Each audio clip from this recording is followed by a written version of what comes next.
ഞാനിപ്പോൾ നിൽക്കുന്നത് രജൌരിയിലെ ഏറ്റവും പ്രധാനപ്പെട്ട ഒരു തെരുവിലാണ്. അവിടെയാണ് പാകിസ്ഥാന്റെ ഷെല്ലിംഗിൽ രജൌരിയിലെ അഡീഷണൽ ഡെവലപ്മെന്റ് കമ്മീഷണറായ രാജ്കുമാർ ഥാപ്പയുടെ ദാരുണമായ മരണം ഉണ്ടായിരിക്കുന്നത്.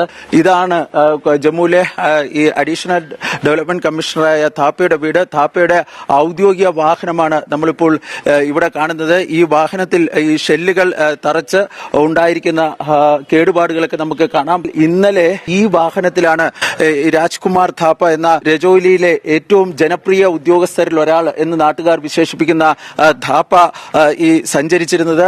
ഈ ഉദ്യോഗസ്ഥരൊക്കെ പറയുന്നതനുസരിച്ചാണെങ്കിൽ ഇതിനുള്ളിൽ, അതായത് ഥാപ്പയുടെ ഈ മുറി ഇതാണ്, ഈ മുറിക്കുള്ളിലാണ് ഈ ഷെല്ല് പതിച്ചിരിക്കുന്നത് എന്നാണ് പറയുന്നത്. कितनी लॉस है, डैमेज जो यहाँ पर अटैक हुआ एडीसी के रेजिडेंस पे? പതിച്ച ഷെല്ലിന്റെ ആഘാതമാണ് ഈ തൊട്ടടുത്തുള്ള പല പ്രദേശങ്ങളിലും. കാരണം ഈ റോഡൊക്കെ ആകെ ഈ ഇതിന്റെ ആഘാതം എന്ന് പറഞ്ഞു കഴിഞ്ഞാൽ റോഡിലൊക്കെ വലിയ കുണ്ടും കുഴിയുമൊക്കെയാണ് ഇപ്പോൾ ഉണ്ടായിരിക്കുന്നത്. അഡീഷണൽ ഡെവലപ്മെന്റ് കമ്മീഷണറുടെ വീട്ടിലെ ഷെല്ലിൽ പതിഞ്ഞ ഷെല്ലിന്റെ ആഘാതത്തിലാണ് ഈ സമീപത്തുള്ള പല വീടുകൾക്കും ഈ കേടുപാടുകൾ ഉണ്ടായിരിക്കുന്നതെന്നാണ് നാട്ടുകാർ പറഞ്ഞിരിക്കുന്നത്.